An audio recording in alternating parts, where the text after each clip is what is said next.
Olá para você que se liga na TV daqui, hoje quarta-feira, dia 20 de novembro de 2019, uma quarta-feira especial, feriado em grande parte do nosso país, em muitas cidades, falar sobre a consciência negra com o nosso amigo aqui, o Buiú, tá aqui com a gente. Fica à vontade aí, Buiú, muito obrigado pela sua...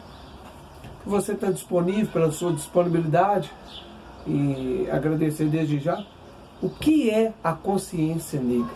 Então, primeiramente, boa noite a todo o pessoal aí que está nos acompanhando aí. Um abraço, desde já agradeço ao Roberto, ao Cleiton pelo convite, pela oportunidade da gente poder estar aqui falando sobre esse dia de fazer memória, né? Que seria o Dia da Consciência Negra. Eu gostaria de começar essa nossa exposição. É muito interessante como que, de certa forma, esse dia ele divide opiniões. Porque é muito comum a gente ver nas postagens do Facebook as pessoas críticas à comemoração desse dia, falar, não, a gente precisa de uma consciência humana, não precisa de consciência negra, precisa de consciência humana, a gente não precisa do dia da mulher, não precisa do dia do índio, precisa de uma consciência humana. E aí, segunda-feira de manhã, quando eu saía para ir trabalhar, eu pensando nessa frase, que é bem típica nesse dia de hoje, de certa forma, uma crítica a esse dia, e eu achei interessante por falar, né, da questão do Dia da Consciência Negra, do Dia da Mulher, tudo mais. E aí eu conversando com alguns psicanalistas, amigos meus, né, a gente chegou a uma conclusão interessante, que essa fala, né, ela é uma fala bastante perigosa. Por quê? Porque o ser humano, todos nós, né, somos sujeitos únicos, né? E aí eu falava com os colegas e pedia a eles que me ajudassem a desenvolver esse raciocínio, e aí a gente chegou à conclusão que essa ideia de que não precisa de focar nesses dias, da consciência negra, da mulher, né, entender que o Brasil é o país que mais mata a comunidade LGBT, né, a comunidade que mais espanca a mulher, né, É o país do feminicídio, né, em alto nível.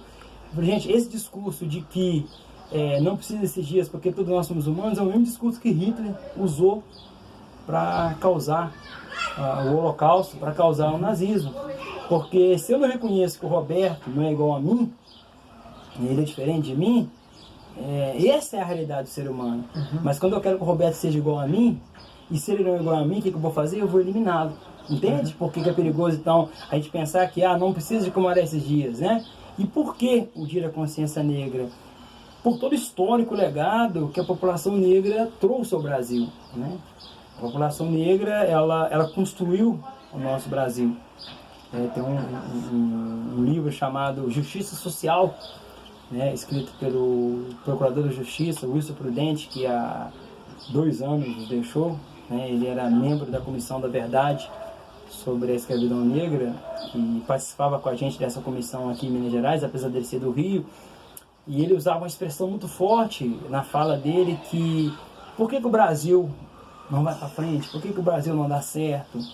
Porque o nosso país ele insiste, a nossa sociedade, em negar, né, as diferenças, né, que existem na sociedade, e ele teme em esconder socialmente as desigualdades alarmantes, né? O Roberto sabe que no último estudo feito sobre a desigualdade no Brasil, né, o nosso país alcançou um patamar, né, onde pessoas em nosso país vivem com R$200 por mês, né, famílias com R$200 por mês. A maioria dessas famílias são famílias negras, nas grandes periferias da cidade, mas também nos interiores, e muitas vezes a nossa sociedade fica apática a isso, né? Então, a importância de a gente fazer memória o Dia da Consciência Negra, porque a pobreza tem cor, a pobreza tem endereço, né? A pobreza é endereçada, né? E, de certa forma, entender a importância de lembrar o legado da população negra para o Brasil, né? É importantíssimo. E aí, completando, o professor Kamengele Munanga, que é da USP, e ele é africano, mas é radicado no Brasil, ele diz que enquanto o Brasil não encarar de frente né, o fantasma que é a escravidão, porque a gente tem pouco tempo, cara. A abolição da escravidão aconteceu há 150 e poucos anos, é muito perto de nós, né? Tá muito, por mais que pareça muito tempo, ainda é pouco para que as pessoas conscientizem mais. Por exemplo, Will, nós tivemos recentemente nos Estados Unidos o primeiro presidente negro da história, que foi o Barack Obama. Isso é uma conquista muito grande, porque talvez os Estados Unidos seja o país mais racista, entre aspas, do mundo, e elegeu um presidente de uma capacidade grande, porque a capacidade ela não tem cor, ela não tem até mesmo um berço. A capacidade ela é da pessoa querer nascer para aquilo e se doar para aquilo a vida inteira, né? Você toca numa questão bastante interessante, Roberto, porque existe um estudo feito na década de 30, que foi uma das primeiras escolas de sociologia a se debruçar sobre a questão mais aprofundada da perspectiva da população negra, da população brasileira em geral.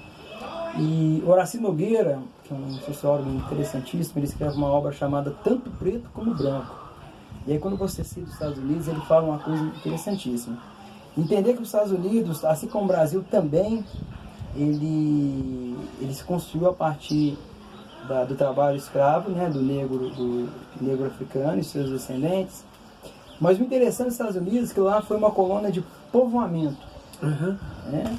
Então tudo que o ali se produziu ficou para eles mesmos. Enquanto que o Brasil, com o mesmo histórico, né, foi uma colônia de exploração. E aí o professor daqui da UFSJ, que também é africano, eu tive a oportunidade de fazer o curso de História da África com ele, Manuel Joará, ele é pós-doutor em História da África, ele é de Guiné-Bissau, mas já é naturalizado brasileiro. Ele fala que a gente precisa de parar de fazer essa comparação de Brasil e Estados Unidos, porque o Brasil foi para um lado, os Estados Unidos foi para o outro.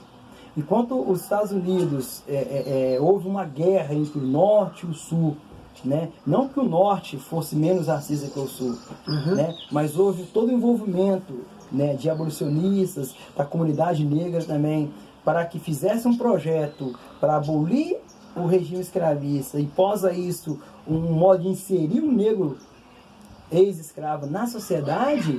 No Brasil isso não foi feito.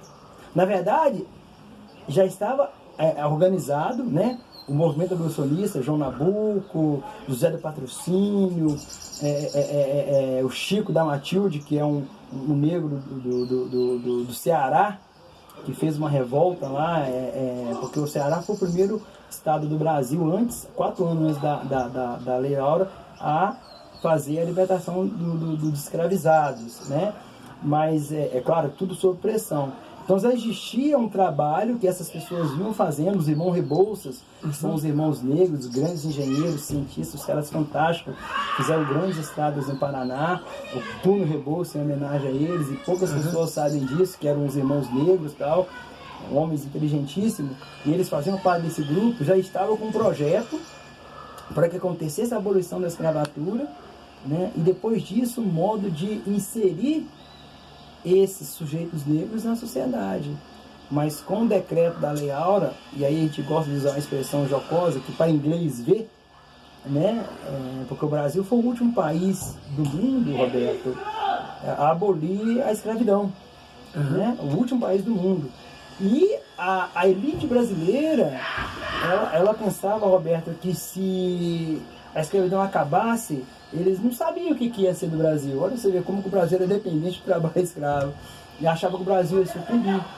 Então, já existia esse movimento abolicionista, composto por homens brancos, homens negros, intelectuais, para fazer esse trabalho, mas nessa disputa, né, do poder, a canetada da Princesa Isabel foi mais alta e atrapalhou totalmente, né, o que era um projeto, né, que ia, de certa forma, compensar, né, ou tentar diminuir essas desigualdades. Então, essa nossa luta, né, de busca de espaço, de oportunidades, né, claro que não é só no dia de hoje, é todo dia, né? Porque o negro ele sofre o preconceito racial todo dia, né?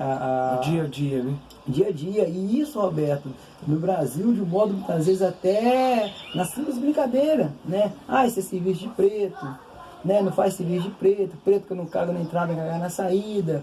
E isso tem um impacto no psicológico do sujeito tão grande, Roberto, que, de certa forma, desestrutura o sujeito. E aí eu gosto de trabalhar com uma questão muito interessante, que o racismo, ele não é um problema de preto, ele é um problema da sociedade brasileira.